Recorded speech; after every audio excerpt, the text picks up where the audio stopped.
or if you are online with Zoom, Facebook Live, or YouTube Live. And if you are one of our live streamers, please go to the chat and tell us where you are streaming from. We'd appreciate that.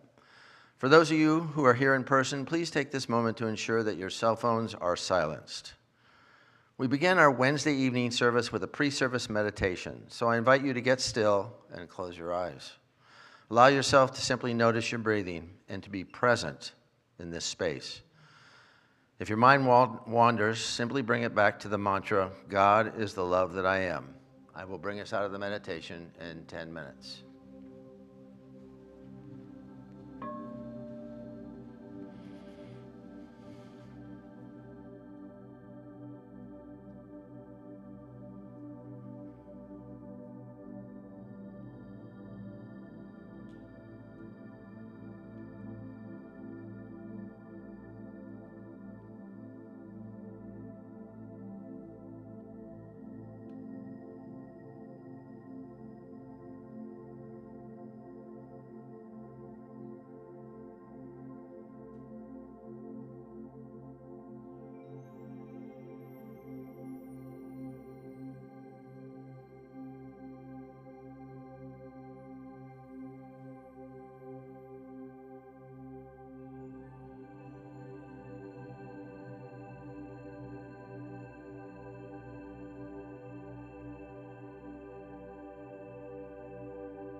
And so, excuse me.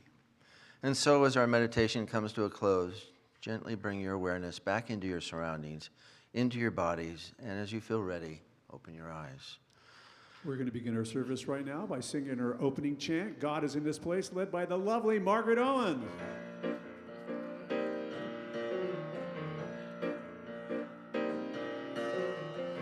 God is in this place. God is in this place. God is in this holy place. God is in this place. Love is in this place. Love is in this place. Love is in this holy place. Love is in this place. Joy. Joy is in this place. I know you feel it. Joy is in this place. Joy is in this holy place. Joy is in this place. God is in this place.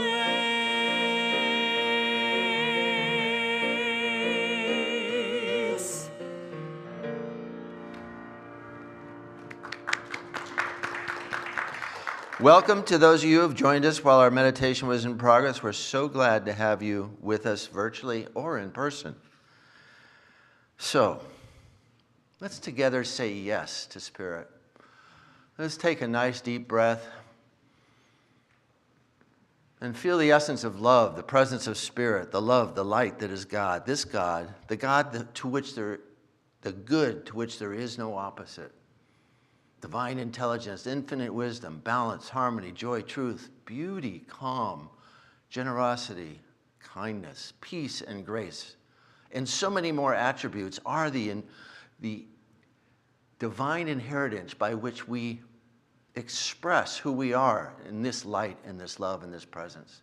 Each of us imbued with this and so many more attributes, individualized expressions, personifications of all that exists within our divine inheritance.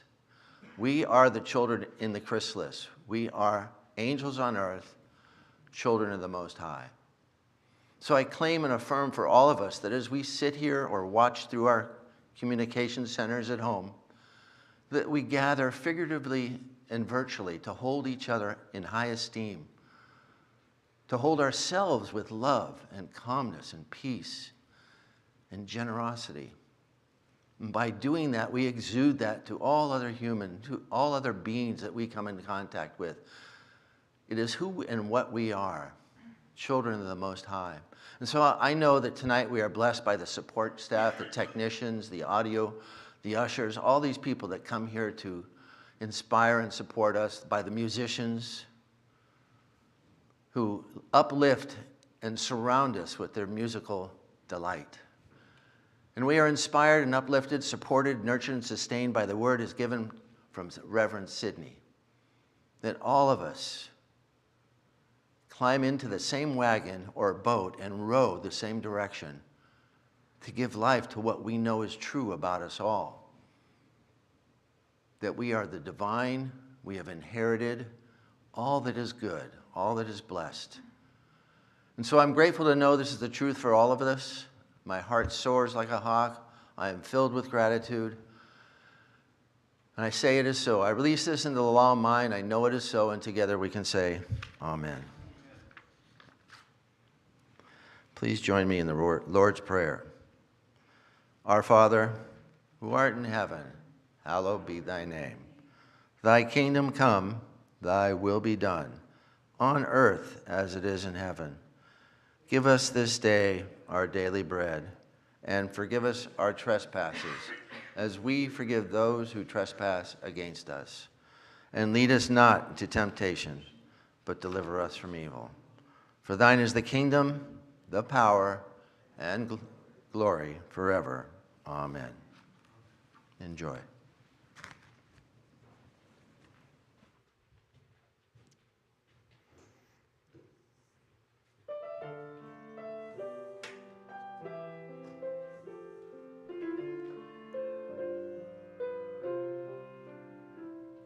I once heard a powerful story about a man who stood in his truth with such conviction in who he was, he would not be moved. Someone stepped out of the crowd and said, "Are you Martin Luther King?" He said, "Yes, I am." And the well-dressed man spit on him. King took out his handkerchief and wiped the hate from his suit. He gave it back to the man and said, "I believe this belongs to you. I will lift you up. I'll do what I can do. I see your heart. I know your pain. I have been there too. I will hold you high while you do what you have to do. I am clear who is standing here. I believe this belongs to you."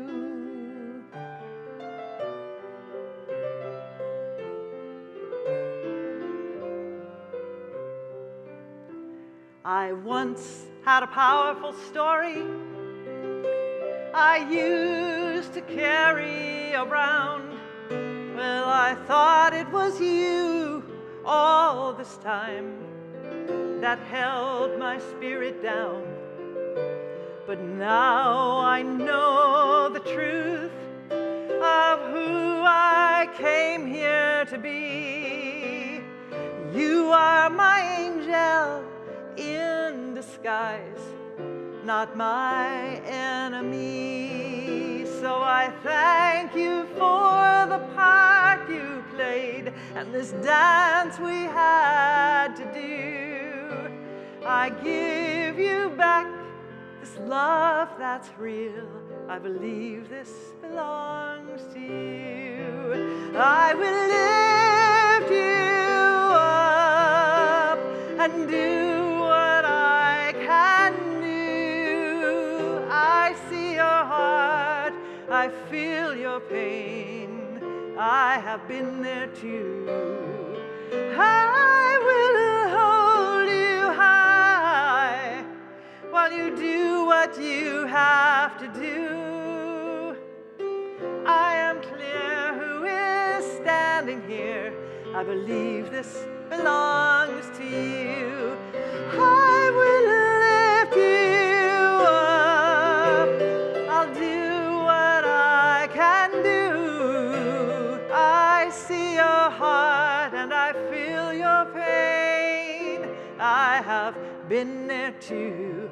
I will hold you high while you do what you have to do. I am clear who is standing here. I believe this belongs to you. I give you back the love that's real. I believe this belongs to you.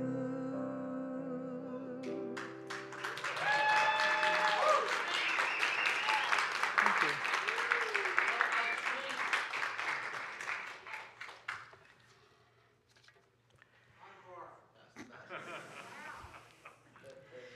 In honor of Dr. Martin Luther King Jr.'s birthday, We will declare our freedom from limitation of any kind and offer love to all who walk this journey of life.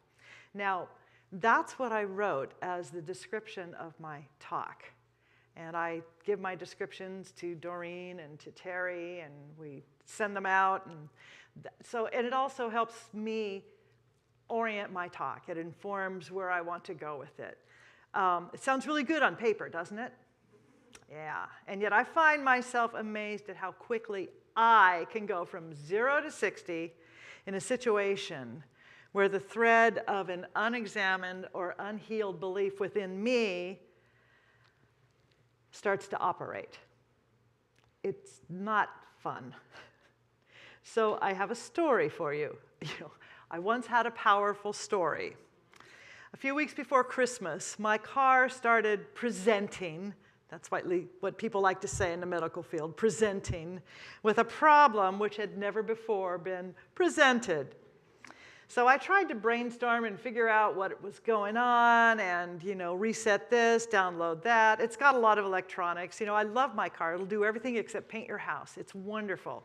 But I could not get it together to fix this issue. And so I finally admitted to myself, I'm going to have to go to the dealership. Oh. So hidden belief number one, right? Only not so hidden. Anybody else? So I dropped off my car after thoroughly explaining, I thought, what was wrong, and then I went Christmas shopping. So a couple hours later, I received a phone call. It was from this lovely, sweet young woman who was working as a service representative. And she told me that after performing their diagnostics, basically everything with the car was fine except for this one issue, and it was going to cost about $1,400 to fix it. Took a really deep breath. I finally said, okay, because I need it to work. It's got to work. I want it to work the way it's supposed to work. And so they went ahead. Now, that was just the beginning of what I need to describe as my own journey to self-enlightenment. Because some of you might have had the experience where there's something that you have to get fixed on your car or something, plumbing in your house, whatever. And my husband and I like to describe it as cans of worms holding cans of worms holding cans of worms holding more cans of worms, because it just sometimes things begin to come up like that. This was not so the case with the car, but it was with me and what I had to start exploring and looking at. So as I said, it's my journey to self-enlightenment, because the number and the ways in which I got triggered and then reacted in extremely non-ministerial ways was astounding. I mean, I had to pick up my business card and go, Reverend, really? So the ins and outs of the exchanges and the, yes, that's it, no, that's not it, yes, maybe this is it, no, that's not it, it just went on and on. But every single episode showed me, now as I have been looking back at it, that it wasn't about the car. The car was the vehicle, in a very real sense, to get me to look at that thing within me, that it's time to heal. And I often know, and I often say, that if it's up for you to heal, it's because you're ready. And sometimes we don't know that we're ready, and we don't want to admit that we are now looking at this can of worms, holding more cans of worms, and that it's time to heal. So it wasn't about the car, it wasn't about the convenience or the inconvenience of going back to the dealership literally over and over and over. The whole episode has been about me finally noticing and admitting to a deep belief that I thought I'd really worked with, or perhaps because it's been so long since I had like my practitioner training and all of that stuff and worked on my issues, that I still had this thing in there about potentially being a victim or being victimized. And what I didn't want to do was notice it, because I really wanted to stay justified in my reactive anger. It feels good, doesn't it? It's like, oh, come on. I deserve to be reactive. I deserve to have my anger. Okay. So, I talk a lot about healing this stuff inside, in order to have the life you want and to have relationships that are peaceful, authentic, and based in integrity. And it's not just that, you know, the people you live with, although sometimes they can be the ones who challenge you the most to grow, but it's being out in the world. It's being out in the world. And yes, how are you going to treat those people who come back to you with your car and say, well, we fixed it. No, you didn't. Yes, we did. No, we didn't. No, you didn't. You really didn't.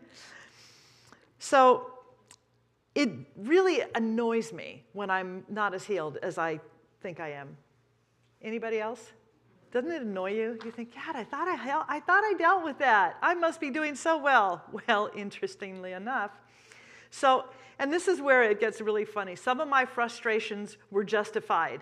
And that brings up an entirely new question. In what bizarre world do I think justifiable frustration is a quality of life I need to perfect or nurture or to have? How is justifiable frustration a quality of God? What is going on with my brain? It's like arguing for my right to be whiny and angry simply because I'm good at it, which, you know, I am, but the car is done. I mean, the car, you know, just let's cut to the chase. The car has been fixed. Everything's okay. And I dealt with a service representative today, and we were able to troubleshoot some why this particular thing was still kind of not fully operational. And it appears that the verbal assault that I visited upon the young woman who was my service representative, it's not resulted in any life-threatening wounds or the need for a job change or therapy. So she's still there, and I did apologize. And anyway, I really did get mad. I really got mad. And I was so astounded at how quickly I could go to anger and how quickly I could just start, you know, slicing my way through. Anybody watch Outlander? You know how with the big sword and like cutting through the troops and that it's not pretty, Sydney. Don't do that. But here's what's happened. I'm deeply aware now of two things. First, I'm awfully quick to argue for my limitations and subsequently spew my anger out at the world. It doesn't happen all the time, but when it does, it happens. And second, it's time for me to be about the business of healing my deep, apparently hidden, thought they were gone, beliefs about being a victim so that I can be part of the solution, not the problem. Right? I want to be part of greater solutions, greater healings, not somebody's need to limp away at the end of the day after a job and just say, oh, you won't believe the day I've had. I want someone to leave after an exchange with me saying, oh, you won't believe the day I had. It was just really wonderful. I didn't behave that way. I'm clear that this is the greater part of the message because life, the universe kept sending me back to the dealership to get the message. Kept sending me back to have the opportunity to heal until I got it. Now, I'm usually a quick study, but seriously, 6 times before I finally decided I was willing to get the message. And, you know, my life has always been about the metaphorical, this is what's going on. You know, if there's a pain somewhere in my body, I get that there's something I need to look at, that there's an emotional component, there's a mental or spiritual component. But this one seemed to be one that I just was taking an extra long time. You know, we talk about the spiritual 2x4. This was a spiritual 2x4, a 4x4, a 1x6, a 2x6, an 8x10, you name it. That was how far I was going to take this thing before I got the information. So Dr. King wrote that darkness cannot drive out darkness. Only light can do that. Hate cannot drive out hate. Only love can do that. And yet I had completely forgotten that whole idea, because what we teach here is this idea of the mental equivalent, the embodiment of that idea, the qualities of God, the emotions, the feelings around that experience which you are desiring to have, that quality of life that you want to have. So you want to embody what that peace is. You want to embody that love, that abundance, that knowing that you are fully sourced and that you are not just adjacent to it, but that you are part of it. And therefore, you are heir to all of those same qualities of infinite wisdom, of infinite joy, as Dr. Mark says, infinite pie, of all the possibilities, that you are part of that I am part of that. And what's true about God is true about me. Yet how quickly we forget when something doesn't go our way. We can be just living the life of a religious scientist. Watch me, it's so good. And pink fairy dust, unicorns, and God damn it. It happens, right? Dr. King also wrote, peace is not merely a distant goal that we seek, but a means by which we arrive at that goal. That's the GPS. That's the GPS. Peace isn't the destination, it's the process, it's the means by which we arrive at that goal. So, and Dr. King further wrote, our goal is to create a beloved community, and this will require a qualitative change in our souls as well as a quantitative change in our lives. So in other words, I need to build the beloved community within myself before I can expect it to see it realized in the world out here. I have to create that beloved community within myself. I have to look at the foundation. I have to look at the materials with which I am building that community. I have to look at all of the ideas that I'm taking in that I want to be as part of that beloved community. And the community is not about the building.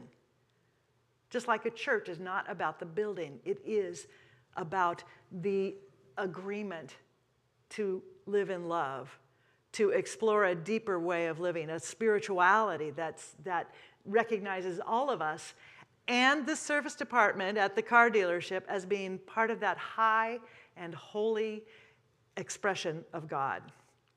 You know, I think that the beloved community is a construction project of the heart. It doesn't happen with bulldozers and power saws. It happens with self-compassion, self-love, and self-honesty. And it also is dependent upon that blueprint that we hold within ourselves. We talk a lot about the spiritual blueprint within us, knowing that there is a spiritual blueprint, a pattern, a spiritual Christ pattern for perfection within us. Yet if we are in opposition to that pattern, if we are not aligned with it, if we are not recognizing that that is our true nature, then what we are building within ourselves and out in the world is not such a beloved community. It ain't so beloved. And so that is what I'm just dancing with this and have been for some time. And also the idea that, as Ernest Holmes said, that principle is not bound by precedent.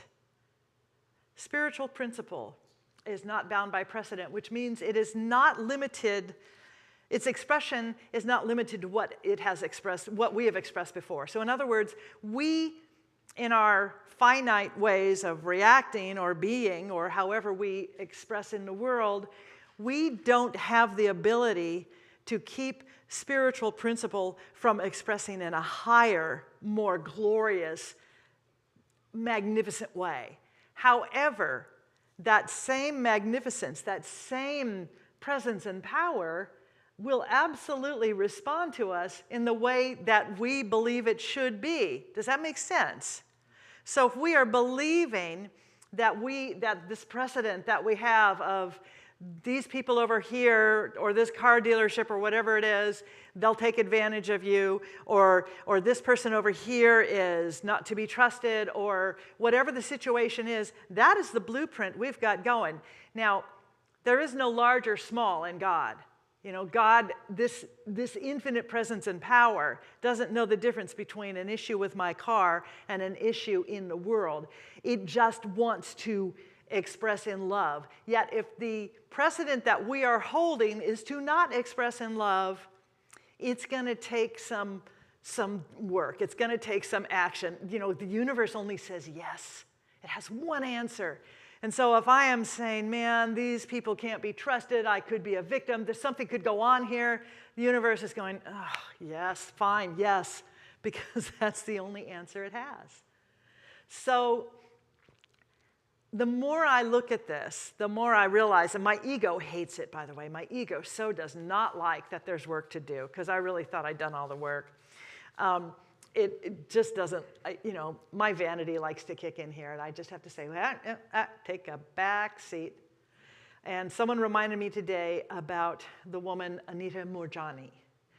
Does anybody remember her story where she had cancer? And she had an NDE, a near-death experience. And when she came out of that, the cancer, I think it was gone, wasn't it? Or it went away very quickly after that. So she has written about it. And so I started looking at some of her ideas today as I was preparing this talk, because it felt like it so lined up so beautifully. And she wrote, everything that seemingly happens externally is occurring in order to trigger something within us, to expand us, and to take us back to who we truly are. It wasn't about my car.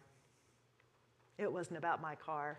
The GPS needed some tweaking, and that's how we do it. It got my attention, and it is navigating me back so that I am orienting to the guidance and the knowing of this greater idea, of this greater wholeness, this greater peace, in a deeper way. She also wrote, in the tapestry of life, we are all connected. Each one of us is a gift to those around us, helping each other be who we are, weaving a perfect picture together. And that's exactly it. That line in the song, you are my angel in disguise.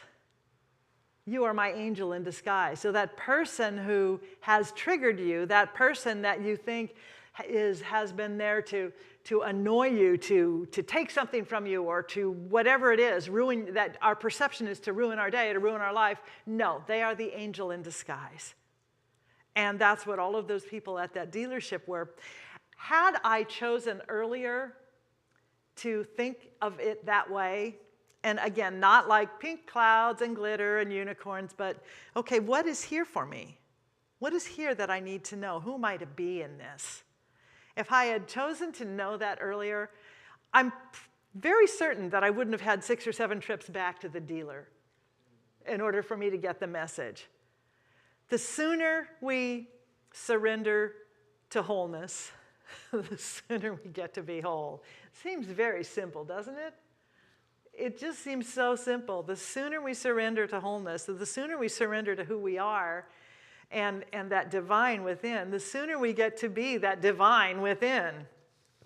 So Dr. King wrote this, and I really liked it. Cowardice asks the question, is it safe?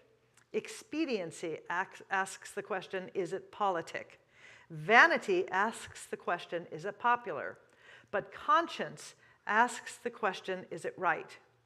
And there comes a time when one must take a position that is neither safe, nor politic, nor popular, but one must take it because it is right. So here's the question. Are we willing to go deeper? Are we willing to do that work, to really explore, even though our vanity, our egos might be saying, oh, you've done all the work, you're fine, you look good, you know, you lost the 10 pounds, you're doing good. My ego doesn't like the process, like I said. But I got to say, my heart is expanding big time. And I was brought back to my heart today because I was sitting in the car, and as we were trying to figure out that last final piece, the person I was working with was a service representative I had not yet worked with. And he was this very gentle, kind soul, and he was a young man. And he said, he said, we'll fix this. We will fix this. I promise you we're going to get this fixed. And it's not one of the bigger things in life. It's your car. He said, it's not colon cancer. I just lost my mom to colon cancer.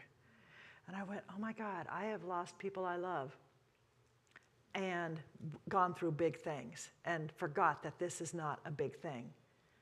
It might appear to have a big price tag on it, but it's not a big thing.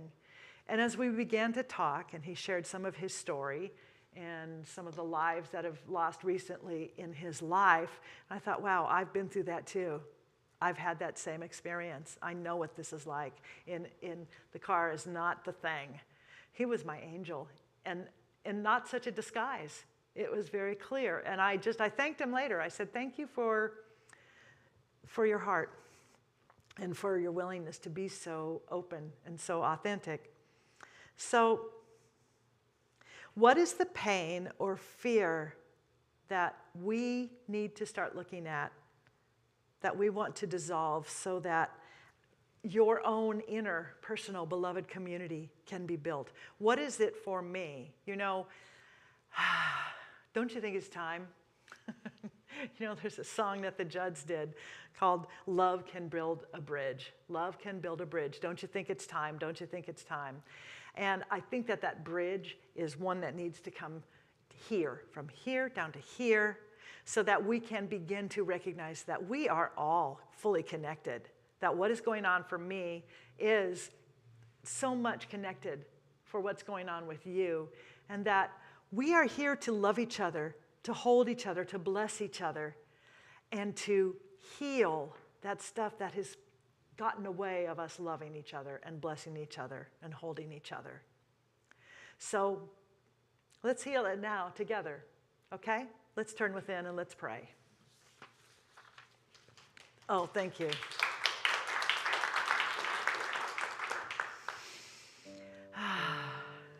So turning within once again, we dare to stand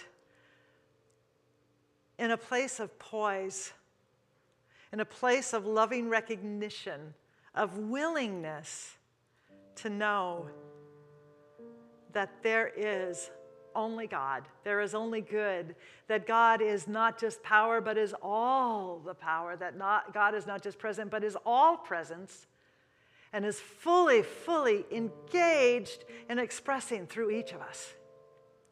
That is God's purpose.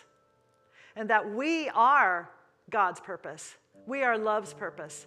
We are love's expression. We are the high and holy expression of the high and holy, infinite wisdom, love, and intelligence that has created and sustains all that we see, all that we don't see. So now I speak my word for healing. This is when we speak our word for healing. And I speak it in the first person, and I invite you to take it in. And as an area of your life comes to mind that I might talk about, I invite you to look at that lovingly, to own it, and to take these words in. So I speak my word now for physical healing. I know that I am the beloved creation of a beloved Creator, and that every aspect of my being is absolutely created and sustained and maintained according to that Christ power, that Christ perfection, that Christ level of light, that Buddha light, that namaste, that perfection that has created and sustained this entire universe and galaxies well beyond what we know. That I am now the wholeness of life in vibrant, radiant expression, that every part of my body is vibrating and resonating to the truth that the Spirit of love, the Spirit of God, the Spirit of infinite love and presence is flowing through every part of me, every cell, every tissue, every atom, every molecule, every bone, every muscle, every organ, every quark, every part of my being is God dancing in light, in power, in wholeness, in delight, in radiance. I feel myself rising up to the knowing of myself as whole, because that is the truth of who I am. It is the I am. I am that I am, and I am that truth. I am that joy. I am that availability. And I know right now as I release all that has appeared to stand in the way, It is no longer in the way of my availability to God. So I am clean, I am clear, and I am ready to love this world. And if that thing which calls to you is perhaps a need for a knowing of your source, of your abundance, of your fundamental prosperity as a creation of the divine, I speak my word now as that I am, that is within each of us, knowing that I am unassailably connected and sourced by this infinite universe, and that all life is supporting me as I say yes to my creativity, yes to my inspiration, yes to my imagination, for that is where this creativity lies. That is where the creative power of God, the creative presence, the creative law has been realized through me as I say yes to that greater yes, knowing I am one with the one. My entire being is now expressing in prosperity and abundance because the world, the universe, this life desires to see me express in limitless possibility. I know that my expression is part of that greater wholeness, the greater healing and the joy, and that what I do as a creation of God blesses everyone around me.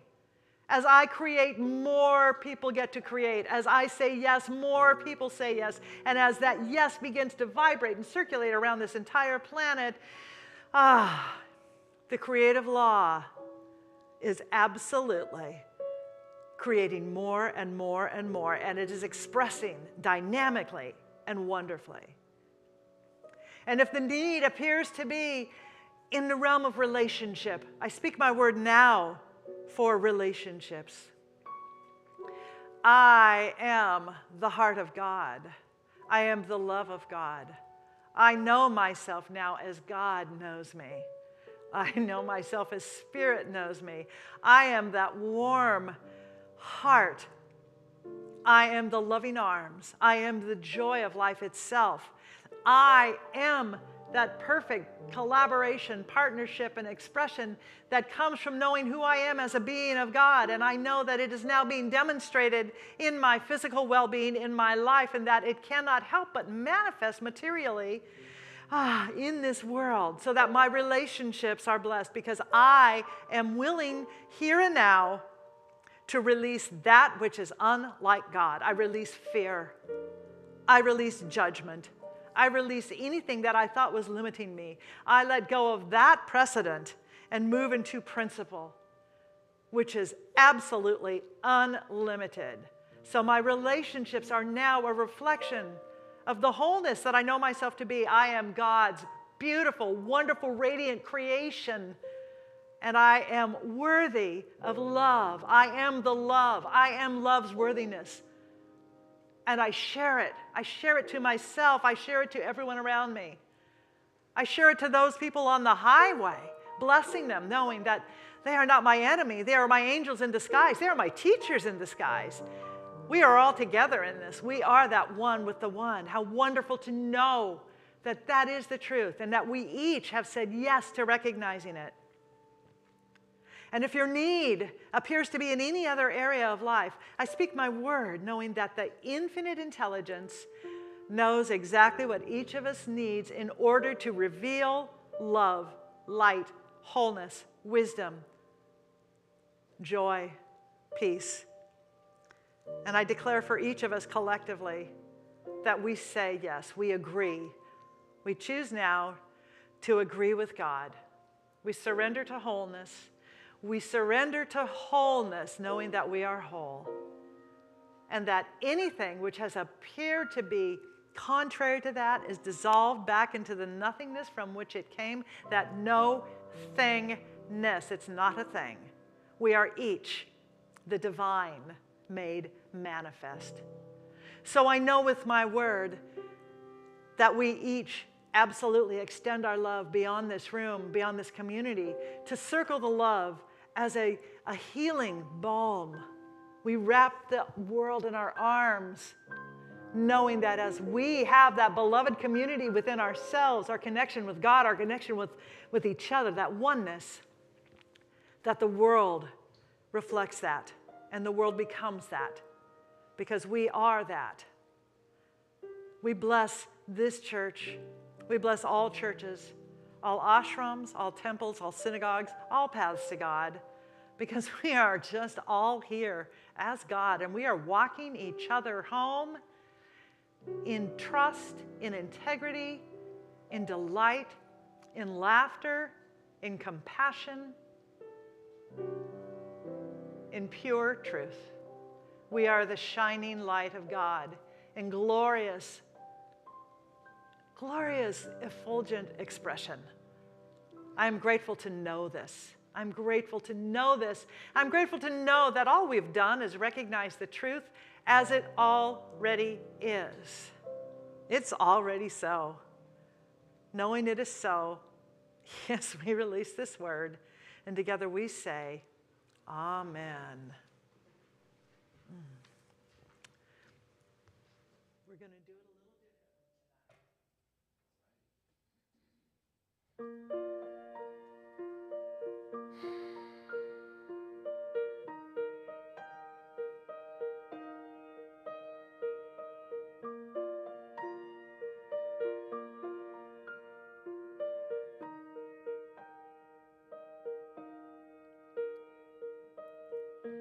Let us, when swimming in the stream, become the water.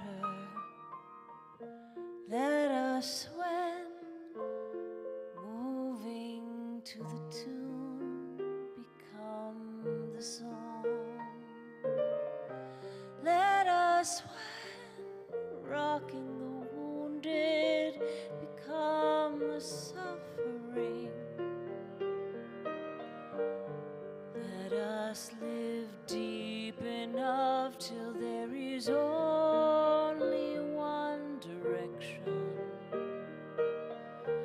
Let us live long enough that there is only the beginning of time, and loud enough in our hearts till there is no need to speak.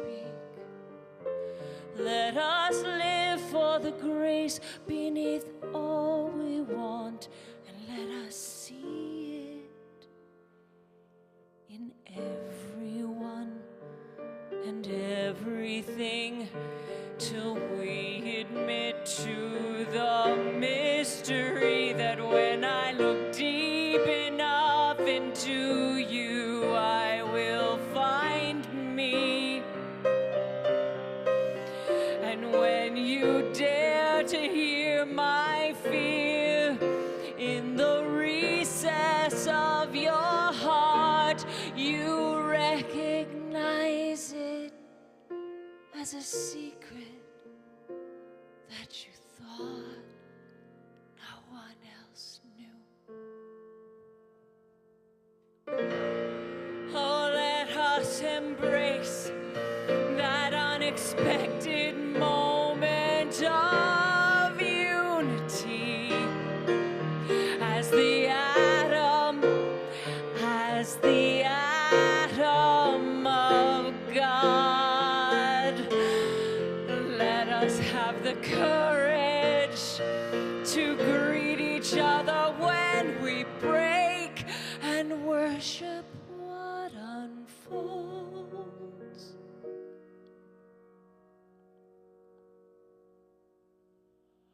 Oh, nameless Spirit, who is not done with us, let us love without a net, beyond the fear of death, until the speck of peace that we guard so well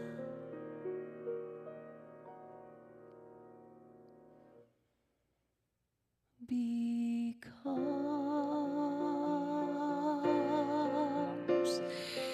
It becomes the word.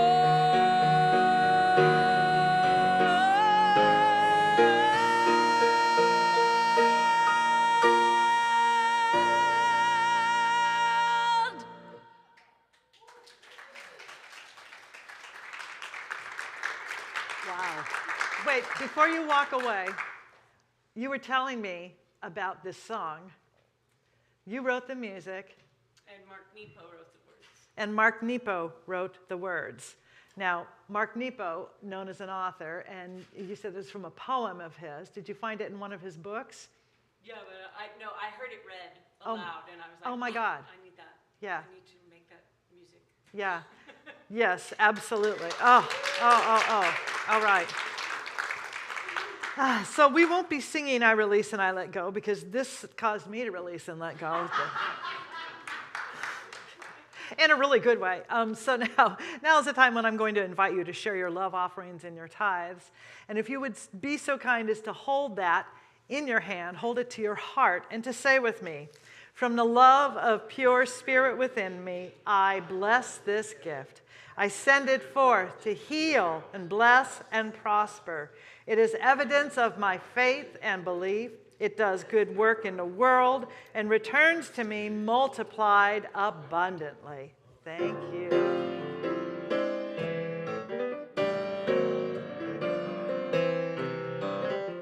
Blessed always, blessed always, for the arms of God surround us. Let our joy be so triumphant that we rest in God and say amen.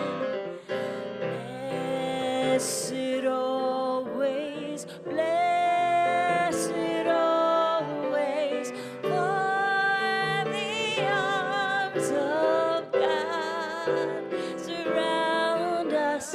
Let our joy be so triumphant that we rest in God and say amen. Let our joy be so triumphant that we rest in God and say amen. Rest in God and say amen.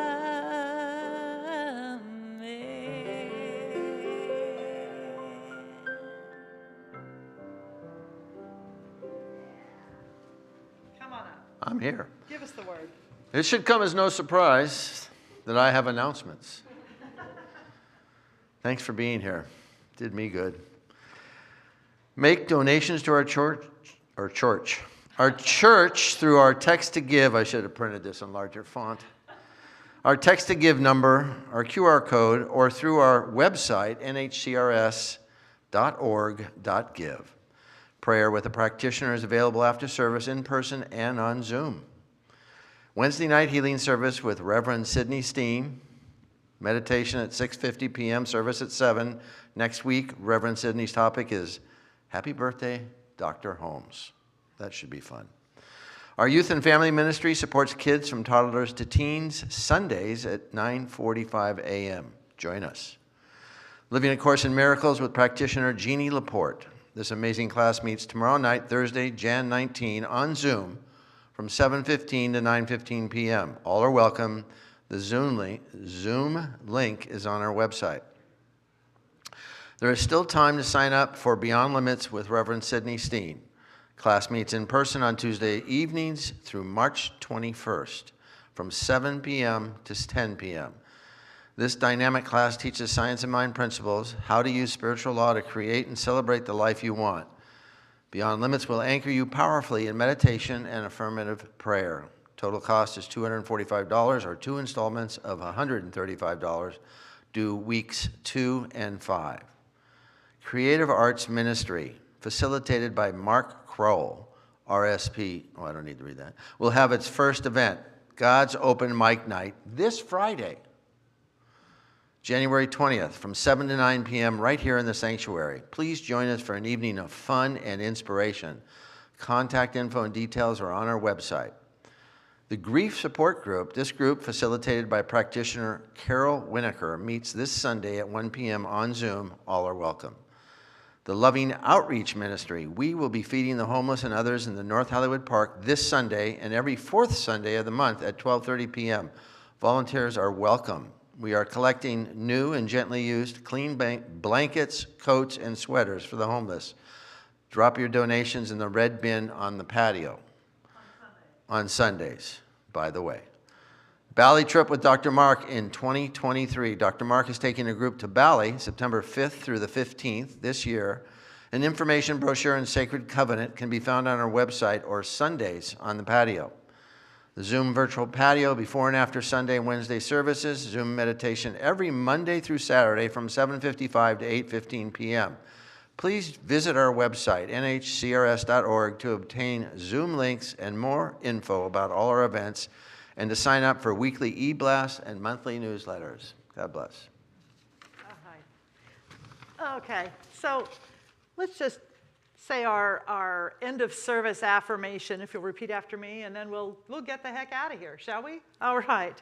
So if you'll repeat after me, from the love of pure spirit within me. Wait, that's not what I want you to say. Although that would be good. We could do a what do we call it? An altar call. Anybody remember altar calls? Wrong church. Sorry. Let's try it this way. I'm at home in the heart of God. I am home in the heart of God. My life is anchored in truth. I can never be separate. I live in the consciousness of peace. I release all fear. I am living love. All right. Let's all stand as Margaret leads us one more time in singing Blessed Always.